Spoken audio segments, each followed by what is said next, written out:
Hey guys, welcome back to my channel. It's Dr. Shah, and guess what? EREFS has officially open, and before we know it, interview season will be in full swing. So in light of that, I've been working really hard on consolidating all the tips and tricks that I have in order to help you succeed on your medical residency interviewing so that you can match into the specialty that you want and into the program that you want. And I think this is really important. And speaking as someone who is Canadian international medical graduate, an IMG, basically a non-American IMG, there's a lot of very important but unspoken nuances when it comes to American medical education and American healthcare in general. Every system has its own set of cultures, and America is no different. However, if you haven't really been exposed to it, i.e. you didn't go to an American medical school, or you didn't necessarily get the opportunity to do rotations in the United States, you may not have enough exposure to be indoctrinated into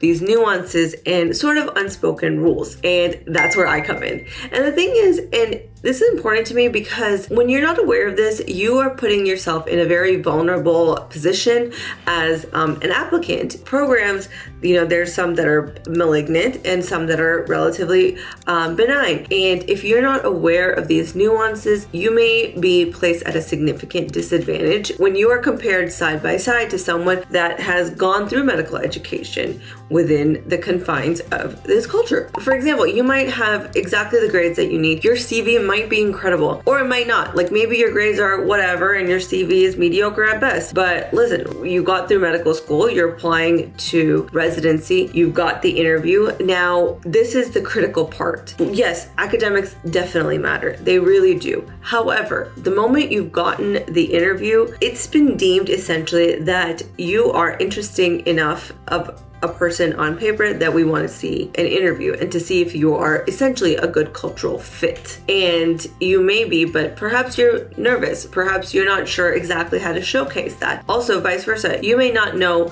about things to look for to determine whether a program is a good fit for you. And that's where I come in. Okay, so now what? You've gotten the interview. How do you make the most of this opportunity? I'm going to be starting off the series of videos, and I will be working from the Be, Do, Have model. So in this video, I will be discussing the overall model and we'll go through the foundations of it. The first set of videos will be covering the Be aspect of this model. The second set of videos will be covering the Do aspect of this model. And the last set of videos will be covering the Have aspect of this mindset. Let's just get right into it. So let's focus on building foundations first. What is this Be, Do, Have model, and why should you even care? All right, let me tell you. Essentially, the premise of this model is that in order to have the things that you want in life, you need to be the type of person that can achieve these things and do the things that this ideal person would do that has the things that you want. And this model is it is applicable to medical residency, which is the part that we'll be focusing on, but incorporating this model into your life will be extremely beneficial when you're trying to achieve any goal that you have in life. So let's essentially break this down a little bit further. Be is essentially about transforming yourself into the person that you need to become in order to reach your goals. So what that means is that you need to be cultivating the right set of beliefs, the correct mindset, and have the correct habits. If you want to be successful, whether it is in successfully matching into the residency of your choice or just any broad general life goal, you must first be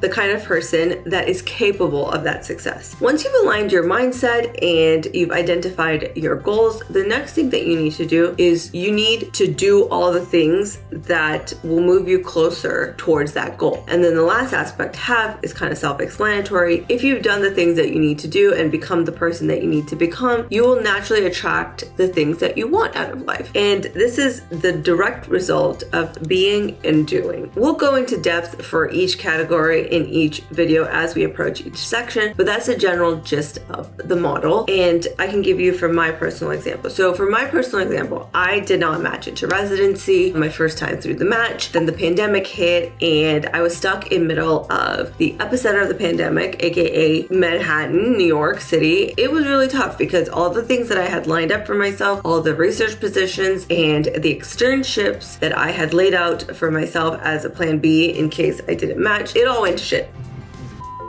It did not, like, everything got canceled. So I felt frustrated, anxious, hopeless. Basically, I just saw death all around me. Visually, you just heard sirens going off everywhere, and then it felt like the death of my career. I know that's a little melodramatic, but that's genuinely how I felt at the time. And I just essentially sat around feeling sorry for myself for a little bit. But, you know, sitting around and feeling sorry for myself wasn't my vision of what I thought a good doctor would look like. So what I had to really do is I had to really dig deep and put a very raw and honest mirror up to myself and ask myself, am I currently the type of person that I wanted to ideally be? And I'm not talking about my CV. I did have some publications, like, you know, my CV was decent, it was okay, but I mean, like, actually me. So what I did was I created this ideal version of myself and what I wanted to be, ideally. And then I started doing the things that I would have expected that ideal version of myself to do. So would she be sitting around and feeling sorry for herself just because she couldn't be in the hospital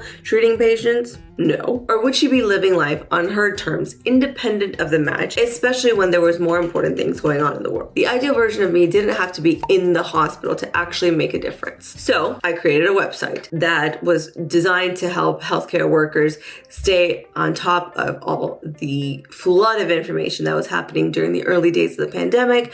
I created a blog and it had like engaging summaries of the most pertinent articles that were published in journals like JAMA and BMJ and the Annals of Internal Medicine and the New England Journal. I created a blog that had engaging summaries with a little sprinkle of humor so that people who were in the hospital actually working and taking care of patients, it would hopefully have a moment of reprieve in a funny sort of engaging way. It wasn't much, but I did what I thought I could do in order to make somewhat of a small difference. That's what I did. I applied again and I got interviews, and then I had a lot of things to talk about the things that I did. And even though I wasn't in the hospital, I was still creating and I was still doing something. It really resonated with my program director. It resonated with the team of individuals that ranked me, that were in charge of the rank list. And I was lucky enough to match into my ideal perfect program. This is seriously a condensed version of everything, but basically, essentially, it's all that to say it is possible. Just because you have setbacks doesn't mean that it's all over. And this is my personal example of how I was able to successfully achieve my goal by implementing the Be, Do, Have